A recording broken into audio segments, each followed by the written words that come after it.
भी important topic थे class 10 से रिलेटेड, उसको हम लोगों ने पढ़ाया था, जिसमें से 10 नंबर का एक ही वीडियो से 10 नंबर का एग्जाम में हूबहू एकदम डिट्टो क्वेश्चन आ गया।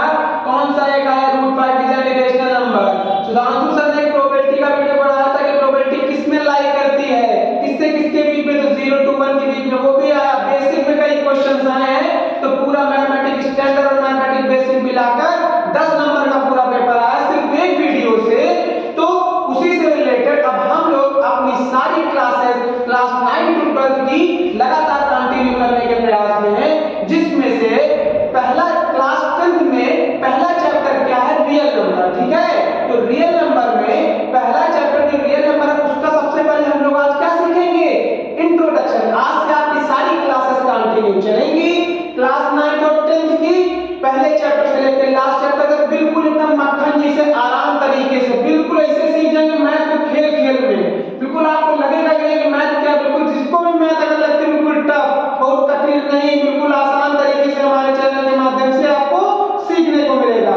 उसी में आप हम लोग डिस्कस करते हैं पहले चैप्टर रियल नंबर के बारे में। रियल नंबर का जो इंट्रोडक्शन पार्ट है पहले हम लोग उसको कवर करेंगे, फिर आगे चैप्टर पे पहुंचेंगे। ठीक है, इस पूरे चैप्टर में क्या क्या है वो हम लोग सिखाते हैं। तो सबसे पहले रियल नंबर क्या होती है बताएंगे। तो रियल नंबर बताइए, तो रियल नंबर क्या है, real number is any positive और negative number, this includes all integers and all rational and irrational numbers. It means क्या कि अगर कोई भी ऐसी नंबर जो पॉजिटिव रियल यानी कि -∞ टू +∞ जितनी भी नंबर है इस दुनिया में सारी नंबर क्या है, रियल नंबर। इसके अलावा क्या, जिस ऐसी नंबर, इसकी दूसरी डेफिनेशन कह सकते हैं, ऐसी नंबर जिसमें रेशनल और इरेशनल दोनों आते हो वो क्या है, कैसी नंबर है, रियल नंबर है।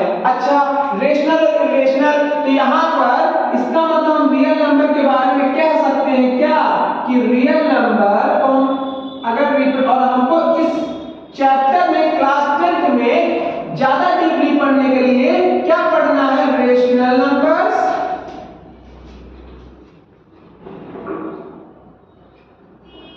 And irrational number. समझ में आया कि नहीं, rational number and irrational number. अब रियल नंबर हमको पता चल गया कि रेशनल नंबर इरेशनल नंबर क्या है। अब हम आपको सिखाते हैं कि रेशनल और इरेशनल नंबर क्या होता है। तो रेशनल नंबर, अब रेशनल नंबर अगर आपको रेशनल नंबर को और डीपली जानना है, तो अगर बेसिक बिल्कुल जानना है कि रेशनल नंबर क्या, तो क्लास रेशनल और इरेशनल रियल नंबर जितना भी है क्लास 9 की पहले चैप्टर के इंट्रोडक्शन पार्ट से उसको भी आप कवर कर सकते हैं। अगर आपको बेसिक क्लियर नहीं है तो उसको सुधांशु सर ने बहुत ही अच्छे से बिल्कुल आसान तरीके, आसान भाषा में आपको समझाया है। ठीक है, अब रेशनल नंबर क्या होगा, ऐसी नंबर आपको बेसिक पता है रेशनल नंबर के बारे में कि ऐसी नंबर जिसको हम रिप्रेजेंट कर सके किसके फॉर्म में, पी एंड क्यू के फॉर्म में। इट मींस ठीक हो गया ना। तो which number which can express in the form of p by q and where p and q are integers and q does not equal to 0 called rational number का basic formula हो गया। अब इसके अलावा क्या है, तो सबसे पहले यहां पर क्या करेंगे, पहला तो इसका रेशनल नंबर क्या होगा, represent in form of p upon q, comma q does not equal to 0। आपको पता है p and q क्या है, इंटीजर्स। अब इंटीजर्स क्या हुए, इंटीजर बस ऐसा समझिए जिसको नंबर लाइन में रिप्रेजेंट करते हो, which lies between -∞ to +∞। समझ में आया कि नहीं आया, अगर -∞ से +∞ के बीच में जो भी नंबर लाई करती हैं वो इंटीजर होती है। इसको और डीपली समझना है तो क्लास 9 की वीडियो से आप उसको कवर कर सकते हैं। ठीक है, p and q की तो पहली चीज हो गई रेशनल नंबर की। दूसरी चीज रेशनल नंबर की क्या हुई, रेशनल नंबर की दूसरी चीज हुई टर्मिनेटिंग डेसिमल। कैसा डेसिमल, टर्मिनेटिंग डेसिमल। अब टर्मिनेटिंग डेसिमल क्या होता है बताइए आप।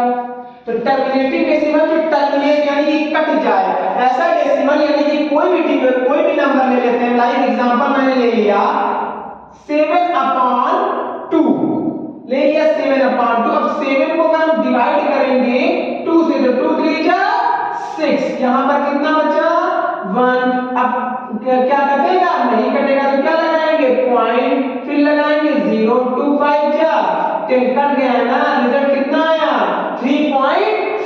3.5 ऐसा मतलब कि यानी कि जब किसी भी दो नंबर को आपस में डिवाइड करें और अगर हम पॉइंट का यूज कर रहे हैं, उसके बाद अगर पॉइंट से निकल रहे हैं, डेसिमल का फॉर्म चेंज करें और वो लास्ट में रिमाइंडर बिकम्स क्या 0, रिमाइंडर 0 आ जाए, तो ऐसे नंबर कैसे नंबर होती है, ऐसे डेसिमल कैसे डेसिमल होते हैं, टर्मिनेटिंग डेसिमल। क्लियर, दूसरा टर्मिनेटिंग होगा। तीसरा क्या हुआ, नॉट टर्मिनेटिंग और नॉट रिपीटिंग। नॉट टर्मिनेटिंग और नॉट रिपीटिंग हुआ, नॉट टर्मिनेटिंग, रिपीटिंग, नॉट और नॉट टर्मिनेटिंग, इसमें कई टाइप हैं, तो ये हम लोग अभी सीखते हैं, है ना। तो सबसे पहला इसमें तीसरा आ गया, तीसरी नंबर क्या होती है, नॉट टर्मिनेटिंग, यानी टर्मिनेट तो ना हो बट रिपीटिंग हो, एंड रिपीटिंग जिसको रिकरिंग भी बोलते हैं। रिपीटिंग बोले या क्या बोले, रिकरिंग। इट मींस कि not terminating and recurring decimal is called rational number, यानी कि टर्मिनेट तो नहीं हो रहे, इसका मतलब डिविजिबल तो लास्ट में नहीं है, लेकिन लगातार रिपीटेशन हो रहा है। इसका एग्जांपल अगर हम लोग सीखते हैं तो लाइक 20 को मैंने डिवाइड कर दिया 3 से, अगर आप डिवाइड करेंगे तो 3 से करेंगे कितनी बार में डिविजिबल होगा, 3 6 18। ठीक है भाई, यहाँ पर कितना रिमाइंडर बचा 2। अब क्या 3 2 से डिविजिबल है, नहीं। उसके बाद क्या करेंगे, यहाँ पर पॉइंट लगाएंगे, फिर क्या करेंगे 0 बनाएंगे, तो 3 6 18। कोई समस्या, ठीक है, नहीं होनी चाहिए। अच्छा अब देखिए फिर यहाँ पर रिमाइंडर कितना बचा 2, फिर एक बार जब पॉइंट लगा देते तो 1 0 बढ़ जाता है, ठीक है, बढ़ गया। फिर 3 6 18 हो गया कि नहीं हो गया, 3 6 18। फिर इसी तरीके से करते जाएंगे तो लगातार यहाँ पर क्या रिपीट हो रहा है, पॉइंट के बाद जो डिजिट रिपीट हो रही है उसी को रिपीटेशन कहेंगे। तो पॉइंट के बाद क्या रिपीट हो रहा है, 6 लगातार रिपीट हो रहा है, 6.666 dot dot dot so on, last तक रिपीट होगा क्या 6.66 रिपीट हो रहा है। जिसमें रिपीट होता है तो वहां पर उसको क्या बोलते हैं, उसको ये भी नॉट टर्मिनेटिंग, क्या टर्मिनेट हो रहा है, क्या कभी रिमाइंडर 0 आ रहा, नहीं आ रहा ना, लेकिन क्या रिपीट हो रहा है, लगातार रिपीट होता चला जा रहा है, तो क्या होता है not terminating plus repeating decimal called rational number. समझ में आया। अच्छा नॉट टर्मिनेटिंग रिपीटिंग तो क्लियर होगा, जब रिपीट होता है तो इसको और भी फॉर्म में लिख सकते हैं, जो डिजिट रिपीट होती है उसी के ऊपर बार लगा देते हैं, क्या लगा देते हैं, बार, यानी 6.6 बार। समझ में आया कि नहीं, कोई दिक्कत तो नहीं। अच्छा अब ये बात पूरी खत्म हो गई रेशनल के बारे में। अब हमारी बात क्या है कि इर्रेशनल के बारे में। अब इर्रेशनल के बारे में हम लोग सीखते हैं, इर्रेशनल क्या है, तो इर्रेशनल नंबर समझ लेते हैं। अब अभी आप लोग ने पढ़ा है रेशनल नंबर, अब इर्रेशनल क्या होता है, अभी कुछ देर में आप लोग इर्रेशनल बिल्कुल मक्खन जी से समझ लेंगे। इर्रेशनल रेशनल में अंतर में समझ में आ जाएगा। देखिए रेशनल तो आपने सीखा ना, which can express in the form of p upon q where p and q are integer and q does not equal to 0। it means कि ऐसे नंबर इसको p upon q के फॉर्म में एक्सप्रेस किया जा सके, p और q integers हो, q जहां पर 0 है लेकिन उसका डिनोमिनेटर 0 ना हो, वो कैसी नंबर होती है, कैसी नंबर होती है, रेशनल नंबर होती है। और भी दो टाइप पढ़े, टर्मिनेटिंग डेसिमल और क्या पढ़ा, non terminating and repeating decimal. अब आई बात इर्रेशनल की, तो पहला तो बिल्कुल बेसिक ये हो गया कि ऐसी नंबर जिसको p upon q के फॉर्म में रिप्रेजेंट ना किया जा सके, which can not be represented in the form of p upon q called irrational number। समझ में आ गया। तो सबसे पहला पॉइंट तो क्या है, नॉट रिप्रेजेंट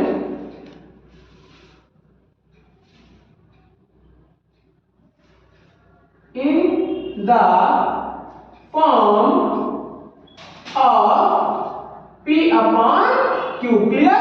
अच्छा ये तो पहली चीज हो गई, not represent in the form of p upon q called irrational number. पहला पॉइंट तो बिल्कुल बेसिक है, बिल्कुल एक प्रकार से इससे गुड का बैड होता है अपोजिट, उसी प्रकार से क्या उसमें रिप्रेजेंट करते हैं, p upon q में इसमें रिप्रेजेंट नहीं कर पाते। ठीक है, दूसरी बात क्या होगी, square root of any number, square root of any number and which is not perfect square called irrational number. It means हम सर ने क्या बोल दिया भाई, तो सर ने ये बोला कि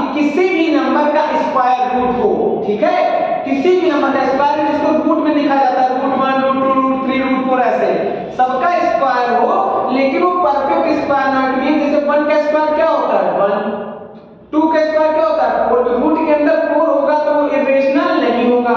3 का स्क्वायर क्या होता है 9 होता है, अगर वो होगा तो इरेशनल नहीं होगा। इस तरीके से 16, ठीक है। तो अगर मान लीजिए मैंने सबसे पहले किया तो सबसे पहली इरेशनल क्या हुई √2, फिर क्या हुई √3, फिर क्या हुई √5, फिर √6, फिर √7 dot dot dot so on.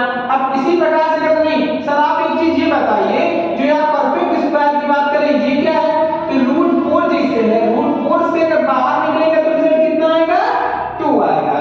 मान लीजिए √9 के बाहर आएगा तो रिजल्ट कितना आएगा 3 आएगा। तो यहाँ पढ़ चुके हैं 2 का स्क्वायर क्या होता है 4, तो यहाँ पर इसको हम लिख सकते थे ना ऐसे।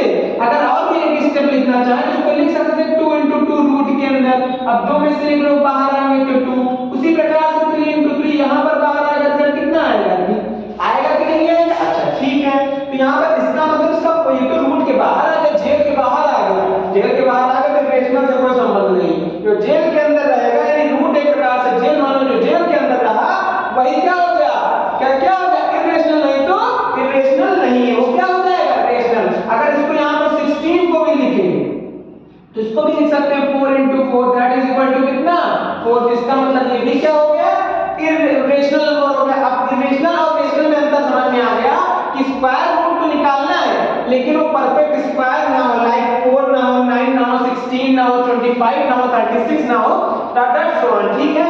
इतना होगा। तीसरी चीज हम लोगों को क्या सीखनी है, तीसरी चीज हम लोगों को सीखनी है क्या, इसी में 2 पॉइंट बस और है इरेशनल में, बस आप लोग बिल्कुल इरेशनल आसान भाषा में सीख जाए तो कभी भी भूलेंगे नहीं, ठीक है। तो यहाँ पर तीसरी बात क्या आ गई, तीसरी बात आ गई क्यूब रूट, स्क्वायर रूट। अगर स्क्वायर रूट की बात की जाए तो स्क्वायर रूट या क्यूब रूट ना, अब स्क्वायर रूट की बात आ गई, बात किसकी क्यूब रूट की बात आ गई। अब क्यूब रूट की जब बात आएगी तो क्यूब रूट क्या होते हैं, क्यूब रूट मतलब समझिए क्यूब रूट क्या, क्यूब रूट हालांकि निकाल चुके हो तुम लोग बचपन में सीख चुके हो, ये हुआ कैसे सिंपल देखे हो ना, बिल्कुल छोटा सा यहाँ पर 3 लिखा होता है क्यूब रूट है, क्यूब रूट यानी कि 3 का मल्टीप्लाई से 27 है, 27 किसका क्यूब है 3 का, यानी कि इसको ऐसे लिख सकते हैं ना 3 × 3 × 3, क्यूब रूट के बाहर आएगा कितना आ जाएगा 3 पेयर में से एक चीज बाहर आएगी, 3 भाइयों में से एक लोग जेल के बाहर आएंगे तो क्या होता है क्यूब रूट होता है। लाइक 64 मैंने कह दिया, अगर यहाँ पर 64 करके 64 किसका क्यूब होता है आप लोगों को पता होगा, 4 × 4 × 4 तो बाहर आएगा कितना सिर्फ 4 आ जाएगा, ठीक है। तो यानी कि इसमें भी वही सेम डेफिनेशन है कि cube root of any number which is not perfectly cube called irrational number, यानी कि ऐसे नंबर जो क्यूब रूट तो सबका निकालना है हमको, लेकिन ऐसी कौन सी नंबर जिसका क्यूब रूट ना हो, परफेक्ट जो क्यूब हो उनको छोड़कर सारी नंबर जो क्यूब जेल वाले जेल के अंदर होंगी वो क्या होंगी इरेशनल नंबर होगा। इसका भी एग्जांपल आपको हम लोग सिखाते हैं। मान लीजिए हुआ 3 यहां पर लिखा cube root of 2, cube root of 3, cube root of 4 है ना, डॉट डॉट सो ऑन। एक और भी लिख लो, मान लो क्यूब रूट ऑफ 9 मैंने भी लिख दिया तो ये भी है, ठीक है ना। अगर हम लेकिन यहीं पे इसी जगह पे हम लिखते क्या क्यूब रूट ऑफ 8, बताइए ये क्या है, क्या परफेक्टली क्यूब, बताइए परफेक्टली क्यूब है क्या, इरेशनल नंबर है कि इरेशनल नंबर है, नहीं सर ये तो जेल के अंदर आपने कहा था जेल के अंदर तो इरेशनल नंबर होगा, लेकिन मैंने ये भी कंडीशन कह दी थी कि वो परफेक्ट क्यूब नहीं होना चाहिए।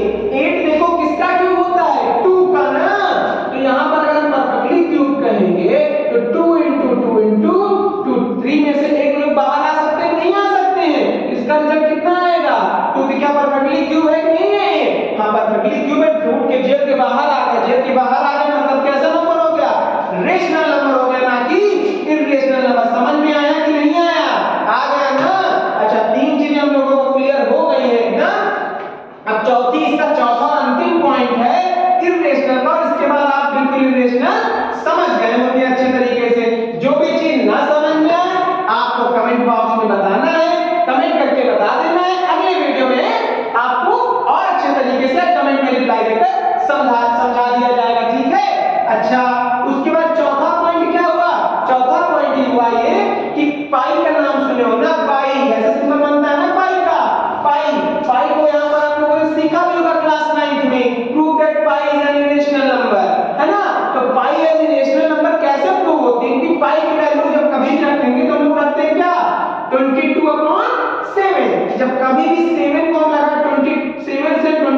डिवाइड करेंगे 7 3 जा 21, ठीक है, कट गया, यहां पर आ गया 1, फिर लगाएंगे लगातार।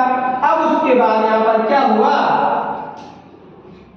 7 1 जा 7, ठीक है, फिर कितना बचा 3, फिर 0, फिर उसके बाद क्या हुआ 7 4 जा 28, ठीक है, फिर उसके बाद क्या हुआ यहां पर 2 बचा, यहां पर कैंसिल आउट। इसी प्रकार से जब लगातार हम डिवाइड करते जाएंगे तो कभी भी ये ना तो डिवाइड होगा यानी कि ना तो टर्मिनेट होगा कभी, ना तो कभी रिपीट होगा। तो ऐसे नंबर जो नॉन टर्मिनेटिंग हो और नॉन रिपीटिंग हो, ठीक है, यानी कि ऐसे नंबर को डिवाइड किया तो ना तो कटे पूरा परफेक्टली डिविजिबल हो, ना तो उनका कभी भी रिपीटेशन हो, ऐसे नंबर भी कैसे नंबर होते हैं, इर्रेशनल नंबर होते हैं, यानी कि not terminating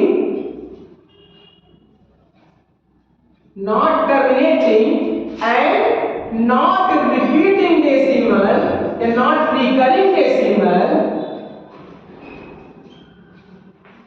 called irrational number. समझ में आया कि नहीं आया? यानी ऐसे नंबर जो नॉट टर्मिनेटिंग और नॉट रिपीटिंग हो वो क्या होगी, इर्रेशनल नंबर। बस थोड़ा सा अंतर है, नॉट टर्मिनेटिंग रिपीटिंग हो गया तो रेशनल, नॉट टर्मिनेटिंग और नॉट रिपीटिंग हो गया, दोनों में नॉट आ गया तो इर्रेशनल। ऐसे समझना है, समझ में आ गया? दोनों इनमें दोनों नॉट इर्रेशनल, एक नॉट रेशनल नंबर को मैंने समझा भी दिया कैसे, ठीक है। तो यहाँ पर टर्मिनेट और रिपीट नहीं होना है तो इर्रेशनल होगा। चौथा पॉइंट, और एक और पॉइंट है लास्ट में मैंने पाई का बताया, क्या कि मल्टीपल ऑफ पाई क्या है, multiple of pi. Multiple of pi क्या है, मल्टीपल ऑफ पाई क्या है, पाई को भी हम लोगों ने सीखा ना कि इर्रेशनल नंबर क्यों, क्योंकि पाई हमने बता दी कि रिपीटिंग है, जब नॉट टर्मिनेटिंग है नॉट रिपीटिंग है तो उसके बाद जो है वैल्यू क्या हो गई, इर्रेशनल नंबर हो गई ना। पाई की वैल्यू हम लोग क्लियर कर चुके हैं, क्या कि इर्रेशनल है। कैसे इर्रेशनल है, क्योंकि ना तो टर्मिनेट हो रही थी ना तो रिपीट हो रही थी। तो मल्टीपल ऑफ पाई के कितने ही मल्टीपल, मान लो पहला पाई है, पाई का मल्टीपल मतलब पाई 2 पाई हुआ, फिर 3 पाई हुआ, फिर 4 पाई हुआ, फिर 5 पाई हुआ, डॉट समान कितने भी पाई का है ना, पाई के 1 पाई से लेकर कितने भी पाई इनफिनाइट पाई का है ना हो, हमेशा जहां पाई दिख गया आंख बंद करो, एक चीज लगा दो, टिक कर दो अगर करेक्ट ऑप्शन में आए, कि तुमको पता होना चाहिए क्या कि वो इर्रेशनल नंबर। क्लियर? तो हमको ये पता चल गया कि मल्टीपल ऑफ पाई है इर्रेशनल नंबर। तो आपका ये इर्रेशनल नंबर पूरा कंप्लीट होता है, ठीक है। रेशनल और इर्रेशनल कंप्लीट हो गया, रियल नंबर आपको भी अच्छे से पता चल गया। बच्चों रेशनल और इर्रेशनल हम लोग सीख चुके हैं, अब आती है बारी कंपोजिट नंबर की। कंपोजिट नंबर क्या होते हैं, कंपोजिट नंबर आप लोग जानते होंगे, लेकिन थोड़ा सा हम लोग हमने बताना चाहा कि बता दें क्योंकि आपके एक्सरसाइज में है और अभी बोर्ड एग्जाम जो हाल में हुआ है उसमें आया भी हुआ है क्वेश्चन कि कंपोजिट नंबर कैसे प्रूव करते हैं। तो कंपोजिट नंबर क्या होती है, a number having more than 2 factor known as composite number. बिल्कुल सिंपल है कि ऐसे नंबर जो सिर्फ अपने से डिविजिबल तो हुई, और सारी नंबर आप तो जानते हैं कि 1 से डिविजिबल होती हैं, उसके अलावा भी जो और किसी भी नंबर से डिविजिबल हो ऐसी नंबर क्या होती है, कंपोजिट नंबर। और तो हम कंपोजिट नंबर के हम लोग जो है कोई एग्जांपल लेके आप कह दीजिए भाई ने सर जी आपको एग्जांपल से समझाइए, तो चलो एग्जांपल से समझाते हैं। लाइक मान लीजिए मैंने कह दिया कोई एग्जांपल है 27, क्या कह दिया 27। अब 27 के अगर हम 27 को अगर हम फैक्टर से निकालें तो 27 के अगर हम फैक्टर से निकालेंगे तो 3 9 जा 27, 3 3 जा 9, 3 1 जा 3। देखो अगर इसके हम फैक्टर्स निकालेंगे 27 के तो 3 into 3 into 3 into 1 तो सबका फैक्टर होता ही है ना। तो यहाँ पर एक चीज बताइए, क्या ये 27 3 से डिविजिबल है भाई। अगर हम दोनों को ले लें उसके बाद क्या कर लें 3 3 जा 9, क्या 27 3 से डिविजिबल है कि नहीं, 3 से डिविजिबल है भाई, 3 से 9 से है। अच्छा उसके बाद फिर क्या 1 से तो सबसे रहता है, इसका मतलब देखिए अगर मैंने फैक्टर्स निकालना चाहा 1 और 27 तो खुद से डिविजिबल है ही। तो अगर हम निकालना चाहें तो यहाँ पर कितने फैक्टर आ रहे हैं 1 2 3 4, यानी कि 2 से यानी कि अपने से 1 को छोड़कर और किसी भी नंबर से कोई भी नंबर डिविजिबल हो जाएगी तो क्या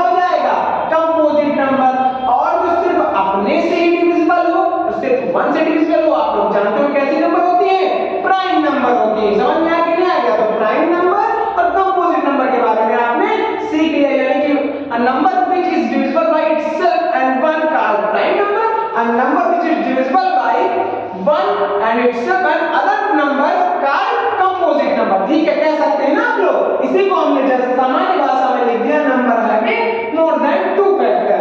ऐसी नंबर जिसमें 2 से ज्यादा फैक्टर्स हो उसके तो कंपोजिट नंबर, जिसके 2 फैक्टर्स यानी खुद और 1 हो तो क्या होती है, प्राइम नंबर होती है। क्लियर हो गया?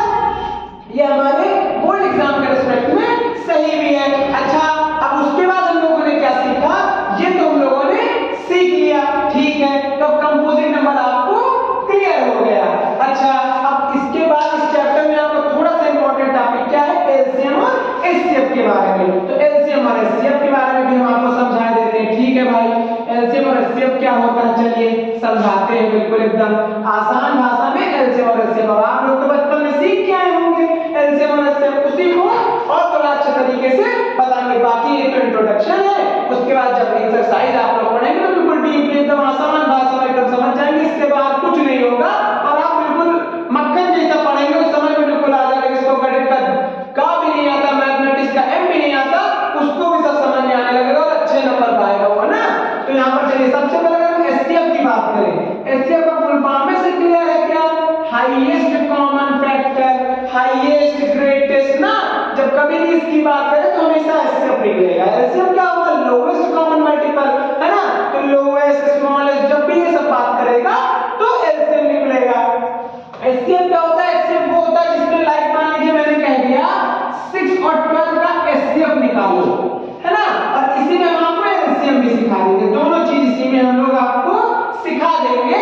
यहाँ पर अगर 6 और 12 का अगर एचसीएफ की हम बात करें या कोई और एग्जांपल चलिए 15 ले लेते हैं, थोड़ा और अच्छा हो जाएगा। 6 और 15, अब 6 के फैक्टर्स निकालते हैं, चलिए निकालें।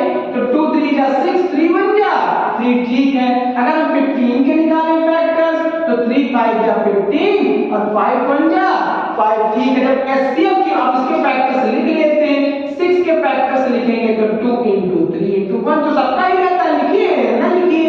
अच्छा, 15 के लिखेंगे तो क्या हो जाएगा, 3 * 5 * 1। अच्छा, अब मुझे एक चीज क्या दिख रही है, दोनों में क्या कॉमन है, कॉमन क्या है, सिर्फ 3 है ना कॉमन, तो 3 कॉमन आ गया। अगर 3 कॉमन है तो इसका मतलब मैंने क्या बताया था एचसीएफ में, केवल common factor, only common factor. तो हम लोग लिख लेंगे ओनली कॉमन फैक्टर्स ना, कॉमन पार्ट या कॉमन फैक्टर्स, ठीक है। और जब इसमें करेंगे कॉमन प्लस रिमेनिंग, है ना, तो कॉमन फैक्टर्स एंड रिमेनिंग, जो भी रिमेनिंग हो, ठीक है ना, कॉमन फैक्टर और रिमेनिंग, ठीक है। तो यहाँ पर कॉमन क्या है, सिर्फ 3 कॉमन है, तो इसका एचसीएफ क्या आ गया, 3 आ गया, ठीक है। जब एलसीएम की हम लोग बात करेंगे तो एलसीएम में बताइए क्या है, कॉमन क्या था, मैंने बताया कॉमन, और जो रिमेनिंग क्या बचा, 2 बचा, और क्या बचा, 5 बचा। तो यहाँ पर 2 * 5, 1 से तो कोई मतलब है नहीं, 1 कर भी देंगे तो अब मल्टीप्लाई करेंगे, 3 2 जा 6, 5 जा 30। तो एलसीएम क्या हो गया, 30 हो गया। एचसीएफ क्या हो गया, 3 हो गया, ठीक है। एचसीएफ की समझ में आ गया क्या, यानी कि जब ग्रेटेस्ट की कभी भी बात करेगा तो हमेशा एचसीएफ और एलसीएम क्या होगा, जो लोएस्ट और स्मॉलेस्ट की बात करेगा। जिसमें एचसीएफ क्या होता है, जिसमें कॉमन चीज जो मिले, जो कॉमन भाई मिले, कहीं कॉमन कुछ नहीं मिलता तो वहां पर कॉमन सब में क्या होता है, 1, तो 1 हो जाता है। एलसीएम का कॉमन और कॉमन के अलावा जो भी बचे, यहाँ पर क्या बचा था, 2 बचा था, 5 1 तो सब में रहता है, तो वो हो गया, ठीक है। अच्छा बच्चों, अभी थोड़ा कुछ देर पहले आप लोगों ने इरेशनल और रेशनल के बारे में सब कुछ सीख लिया था। अब उसमें से एक रिमेनिंग पार्ट क्या है मैंने बताया जरूर है, लेकिन थोड़ा सा आपको कंफ्यूजन होगा। पाई = कितना, 22/7 था कि नहीं, 7 था। हमने डिवाइड करके भी आपको दिखाया, तो ये क्या आ रहा था, नॉट टर्मिनेटिंग और नॉट रिपीटिंग आ रहा था, तो इरेशनल हो गया था।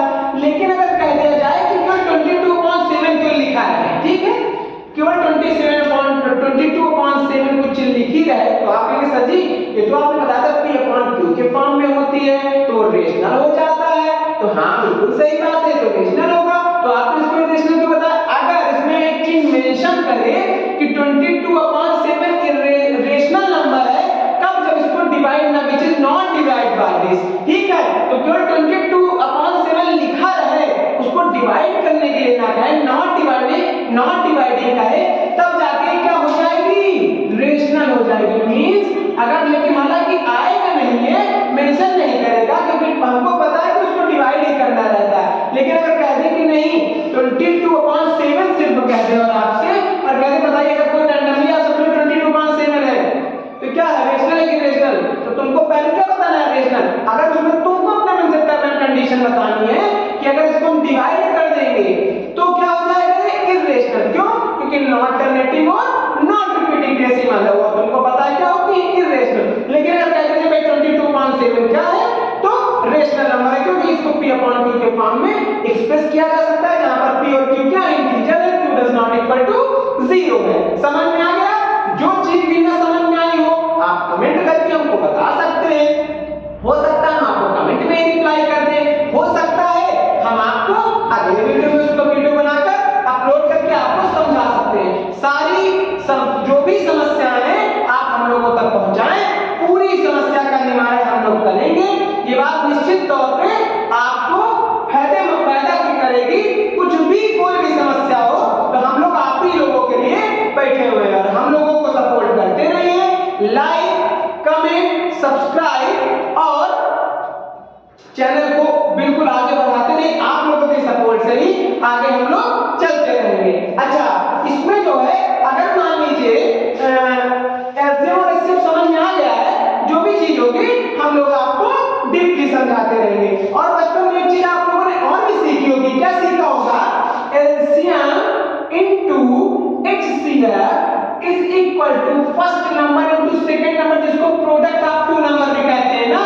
इसी से भी इस बार क्वेश्चन आया है। ये भी हम लोगों ने जब एक वीडियो बनाई रियल नंबर वाली, आप लोग देखिए जाके प्लेलिस्ट पर, तो इंपॉर्टेंट टॉपिक में बिल्कुल डिट्टो क्वेश्चन बिल्कुल ऐसा आ गया, बेसिक और उसमें भी स्टैंडर्ड पे भी, उसको भी 3 नंबर का क्वेश्चन था, एकदम डिजिट चेंज हो गई, जो भी कॉन्सेप्ट बताया वो आ गया। इस रिलेशन से भी क्वेश्चन आते हैं, LCM into HCF is equal to product of two number that is equal to first number into second number. ठीक है, और भी कुछ भी समस्या हो तो मैंने बता दिया, आपको कमेंट कर सकते हैं। चैनल को बिल्कुल भी लाइक, कमेंट, सब्सक्राइब, शेयर